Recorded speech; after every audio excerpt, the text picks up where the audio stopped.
우리가 이제 학습하게 될 모듈이 자금 관리예요. 그래서 자금의 뜻에 대해 잠깐 짧게 이렇게 보고 넘어가면 자금은 사업을 경영하는 데 쓰는 돈이에요. 그래서 회계 기준에서 정의되는 자금은 현금 및 현금성 자산을 의미한다고 합니다. 그래서 이번 시간에 우리가 배울 내용이 현금 및 현금성 자산이에요. 그래서 교과서 3쪽에서 4쪽 봐주시고 선생님이 학습 자료를 올려놨을 거예요. 그래서 거기에 이렇게 필기해가면서 봐주면 좋은데 프린트가 있는 친구들은 프린트 해갖고 필기하면 좋고 혹시 프린트가 없어서 선생님 저는 필기할 수가 없어요 하는 친구들은 다른 공책에다 이렇게 적어놨다가 계약을 하면 선생님이 프린트를 해줄게요. 그때 옮겨 적으면 될 것 같습니다. 그래서 오늘 배울 내용 현금 및 현금성 자산. 그래서 현금 및 현금성 자산에는 이러한 내용들이 있는데 자, 현금부터 차근차근 살펴봅시다. 먼저 현금에 가장 대표적으로 있는 통화는 우리가 가장 많이 사용하는 것들이에요. 한국은행이 발행한 지폐 또는 주화. 우리 종이 돈 있죠? 만원짜리, 5만원짜리, 1000원짜리 이런 거. 이런 지폐랑 주화는 동전. 100원짜리, 500원짜리, 뭐 10원, 50원 이런 거 주화. 지폐 주화. 이걸 통화라 그래요. 통화. 그리고 타인 발행 당좌 수표가 있어요. 여기서부터 통화 대용 증권이라고 하는데 타인 발행 당좌 수표. 타인이 누군지 알죠? 타인. 여기서 그냥 남이 아니죠. 우리는 기업 입장이기 때문에 타인이라고 하면은 거래처를 얘기하죠. 거래처. 거래처가 발행한 당좌 수표는 현금 계정 과목을 사용을 해요. 타인 발행 당좌 수표는 현금. 자, 이거 반대 표시죠. 당점 발행 당좌 수표. 당점 발행 당좌 수표. 타인 발행 당좌 수표가 거래처래요. 그럼 당점은 우리 회사겠죠. 우리 회사. 우리 회사. 아니면 우리 기업. 또는 본사라고 하죠. 본사. 우리 회사가 발행한 당좌 수표. 얘는 현금 계정 과목을 사용하면 안 돼요. 그래서 얘는 당좌예금이라는 계정 과목을 사용을 해줘야 돼요. 당좌예금에 대해서 아래서도 자세히 배울 거긴 한데 우리 혹시 이 말 들어봤어요? 당당 동현.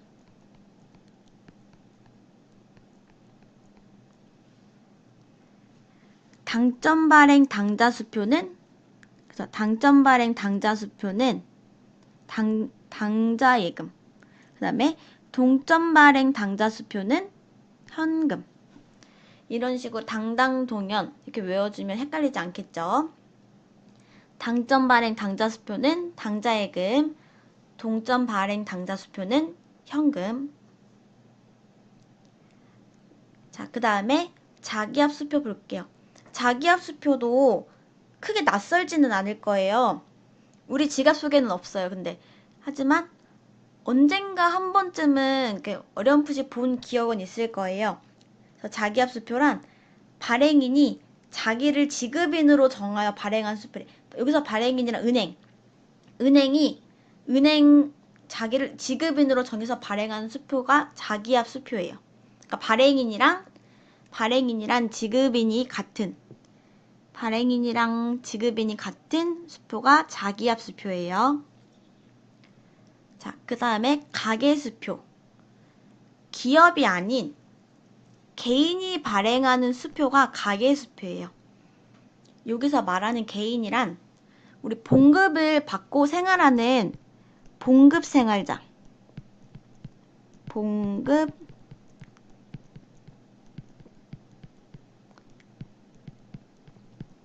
또는 혼자 또는 1인 파트너와 이렇게 사업을 하는 자영업자.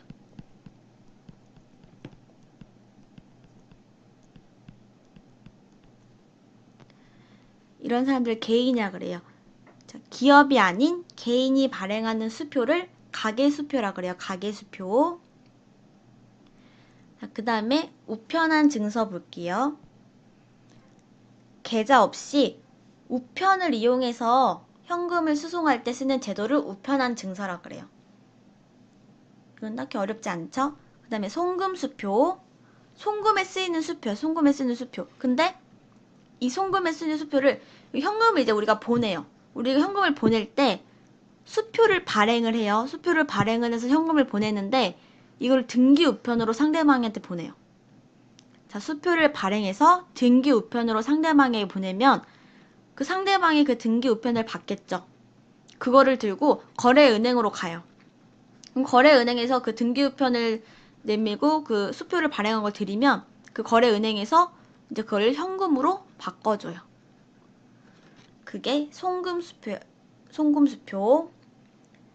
자, 그 다음에 기한이 도래한 공사채 이자표.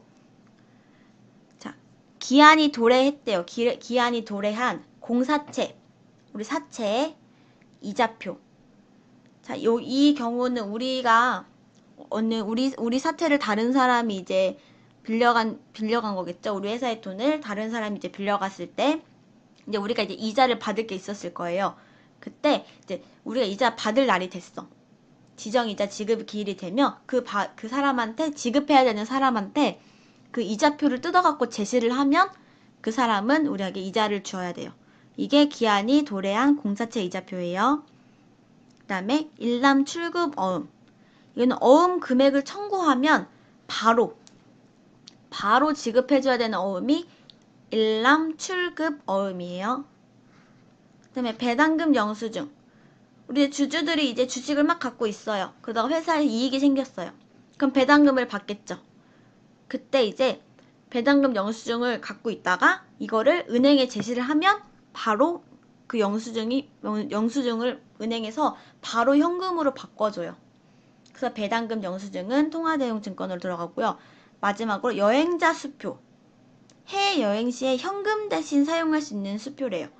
우리가 아까 보았던 그 자기압수 수표랑은 모양이 조금 달라요. 이따 그림 보여줄 때 같이 보여줄게요. 여행자 수표는 해외여행 시 현금 대신 사용할 수 있는 수표예요.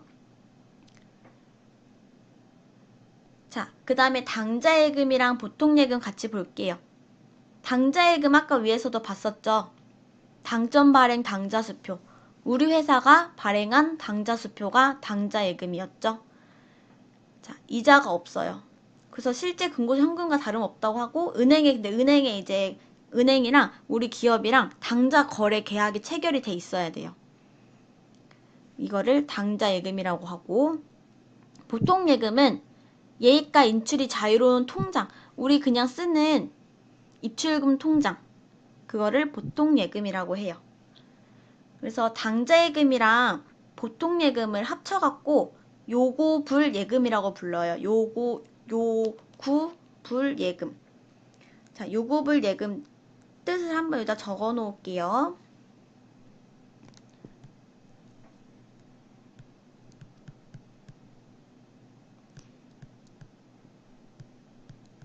예금주의 요구가 있을 때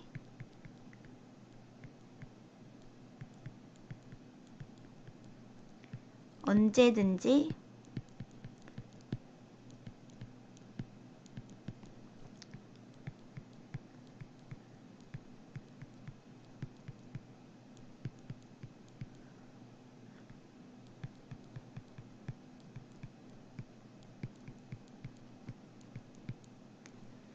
자, 요구불예금은 예금주의 요구가 있을 때 언제든지 지급할 수 있는 예금이에요. 우리 보통 예금 생각하면 쉽죠? 근데 대신 통장에 돈이 있어야 돼요. 통장에 돈 없는데 막 갑자기 돈 달라고 하면 안 되겠죠. 통장에 돈이 있는 가정하에 돈을 내가 마음대로 찾을 수 있고, 그 내가 돈이 찾아놓은 게 맞네, 수중에 맞네, 그러면 다시 통장에 넣을 수 있죠. 그래서 자유롭게 할 수 있는 게 요구불예금이고, 당좌예금도 이제 마찬가지로 은행과 이제 거래 계약 체결한 한도 안에서 입출금을 자유롭게 할 수 있는 게 요구불예금이에요. 자, 마지막 현금성 자산 볼게요. 현금성 자산이 되려면 4가지 조건에 모두 만족이 돼야 돼요. 첫 번째, 큰 거래 비용이 없어야 하고, 두 번째, 현금으로 전환이 용이해야 돼요. 현금으로 전환이 용이하는 거. 이거를 유동성이 좋아야 된다고 그랬죠. 유동성이 좋아야 되고, 3번, 이자율 변동으로 인한 가치 변동의 위험이 중요하지 않아야 돼요. 자, 유가증권 및 금융상품으로서 취득 당시, 여기 진짜 중요하죠. 취득 당시 만기가 3개월 이내에 도래하는 거. 3개월. 취득 당시 만기가 3개월이에요. 자, 예를 살펴볼게요. 여기 나오죠. 취득 당시 만기가 3개월 이내에 도래하는 채무상품. 또 취득 당시 상환일까지의 기간이 3개월 이내인 상환 우선주. 그 다음에 3개월 이내의 환매 조건이 환매채. 선생님 왜 기간에다가 표시 강조 표시해놨죠? 자격증 시험 문제 혹시 본 친구들도 있을지 모르겠지만 자격증 시험 문제에 요 3개월 잘 나와요. 3개월 6개월로 나오면 정답 아니에요. 무조건 3개월 봐주세요. 자, 여기까지 하고요. 그 다음에 4쪽에 있는 당좌 거래 계약 체결하는 거 이제 그거 살펴볼게요. 아, 그 전에 그림 보여준다고 했던 거 먼저 보여줄게요. 자, 자기합수표 이렇게 생겼죠. 그 다음에 가계수표. 아까 기업이 아닌 개인이 발행하는 수표가 가계수표라고 했었죠. 자, 그 다음에 당좌수표. 타인 발행이 아닌 당점 발행. 우리 회사가 발행한 수표가 당좌수표, 당좌예금으로 들어갈 거고요. 그 다음에 여기 마지막 견본이라고 써있는 요거. 이 수표가 그 여행자 수표예요. 여행자 수표. 아마 처음 보는 낯선 수표일 거예요. 그래서 이 수표가 여행자 수표예요.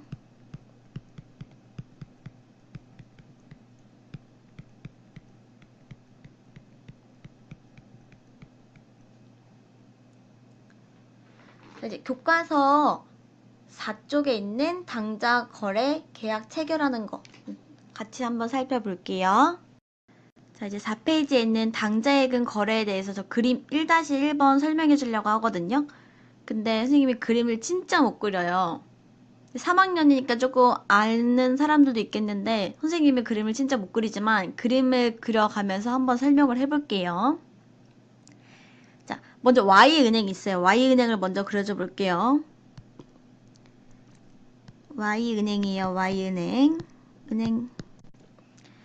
자, 그 다음에 주지용. 주식회사 지용이라는 주식회사가 있어요. 건물이에요. 지용. 자, 그 다음 좀 색깔 달리 해서. 자, S은행이 있어요. S은행. 자, 그 다음에 또 이번 주식회사 수호가 있어요. 주식회사 수호. 얘는 조금 모양을 조금 다르게 이렇게 창문 3개. 수호라는 기업이 있어요. 그래서 Y은행이랑 주식회사 지용이라는 기업이랑 당좌 거래 계약을 체결을 했어요. 그러면 지용이 Y은행한테 현금을 예치를 하겠죠. 여기 책에 보면 당좌 개설 보증금 및 당좌 예금 예치 길게 써 있는데 그냥 현금이라고 쓸게요.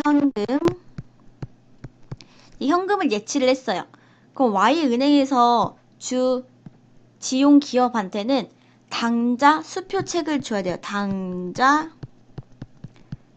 수표책. 당좌 수표 용지라고 하죠. 당좌 수표 용지를 교부를 해줘야 돼요. 마찬가지로 수호도 S은행이랑 당좌 거래를 체결했대요. 그러면 수호는 S은행에다가 현금을 예치했을 거고 S은행은 수호 기업에다가 당자 수표 책을 교부를 해줘야겠죠. 자, 이런 다음에 이렇게 이제 계약이 다 체결이 되어 있는 상태에서 주지용이랑 주수호기업이랑 거래를 했대요. 지용이 수호기업한테서 상품을 사왔어요. 근데 이 상품이 얼마짜리냐면 100만원짜리 상품이에요. 100만원짜리 상품. 근데 이 상품을 사올 때 현금으로 줬으면은 여기서 그냥 깔끔하게 끝나는데 당자 수표를 지급을 했대요. 당자 수표를.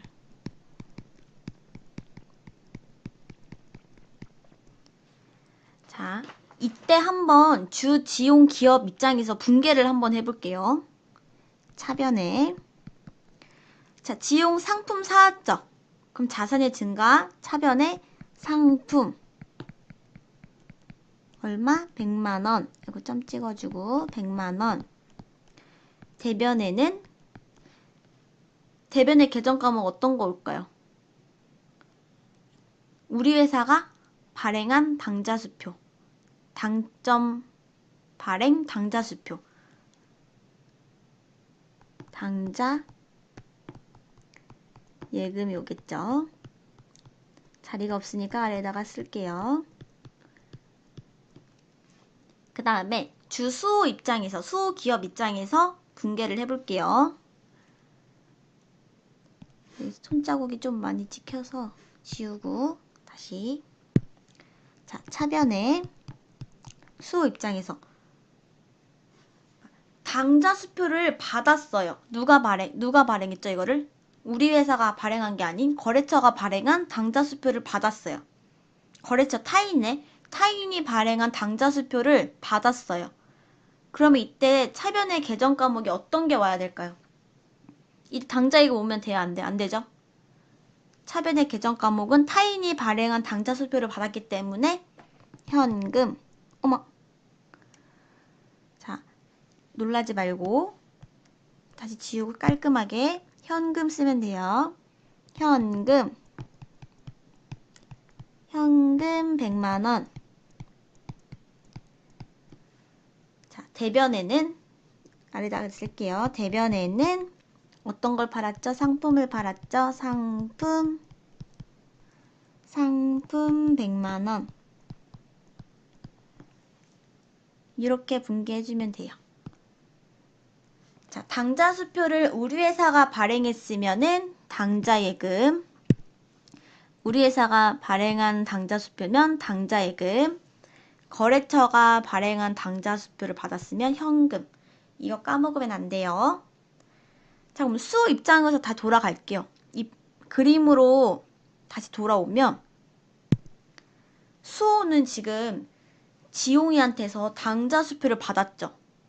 지용 기업에서 당자 수표를 받아서 갖고 있어요.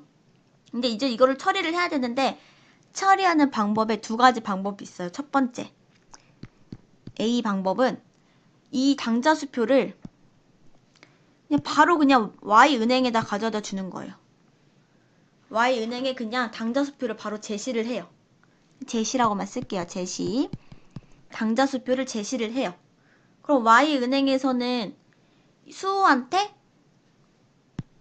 그 자리에서 현금이나 아니면은 자기압 수표. 자기압 수표. 자기압 수표를 이렇게 주면 돼요. 이렇게 해서 바로 바꾸거나, 자, 그 다음에 색깔 안 쓴 색깔이, 자, 두 번째 방법. 수호가 이 당자 수표를 자기 거래 은행에 줘요. 그냥 자기 거래 은행에 당자 예입 시켜버리는 거예요.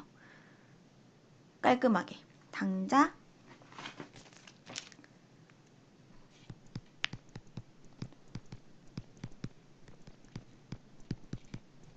A 방법처럼 그냥 바로 Y은행에다가 당자 수표를 제시해서 현금으로 바꿔오던가 아니면은 본인 거래하는 은행에다가 당자 예입을 시키던가. 그래서 지금 이제 B 방법으로 당좌 예입을 S은행, 내가 거래하는 은행에다가 당좌 예입을 시켰어요. 그럼 이번에 이 당좌 수표가 이제 S은행에 와 있겠죠? 그럼 S은행은 그 Y은행에다가 당좌 수표를 이제 주고서는 현금으로 돌려주세요라는 지급 제시를 할 거예요. 내가 이거 당좌 수표 줄게요. 현금으로 돌려주세요. 이런 수표 금액에 대한 지급을 요청하는 거를 추심 의뢰 또는 지급 제시라고 그래요. 지급 제시.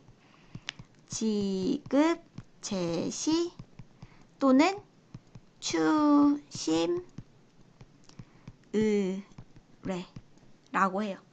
내가 이거 당좌 수표 줄게요. 이거 현금으로 돌려주세요. 현금으로 바꿔주세요. 이렇게 하는 게 지급 제시 또는 추심 의뢰라고 해요. 그럼 Y은행에서는 추심 의뢰를 받았으면 이거를 현금으로 바꿔줘야겠죠. 지금 이게 좀 복잡해 보이지만 그렇게 어렵진 않았죠. 이 당좌 계약 체결한 거부터 이제 당좌 수표가 어떻게 이제 현금화 되는지까지 한꺼번에 설명이 된 거예요. 그래서 중요한 거, 거래처에서 받은 당좌 수표는 현금, 그리고 우리 회사가 발행한 당좌 수표는 당좌 예금이다. 이거 절대 까먹으면 안 돼요. 자, 이제 마지막으로 중요한 거 하나만 더 보고 갈게요. S은행이 Y은행에게 지급 제시를 했죠. 추심 의뢰를 해서 현금으로 지금 받았는데 우리가 당좌 거래 계약을 체결을 할 때는 어느 정도 한도를 정해놓고 계약을 해요. 근데 그 계약해 놓은 돈을 다 썼어요. 현금을 이제 더 이상 쓸 게 없어.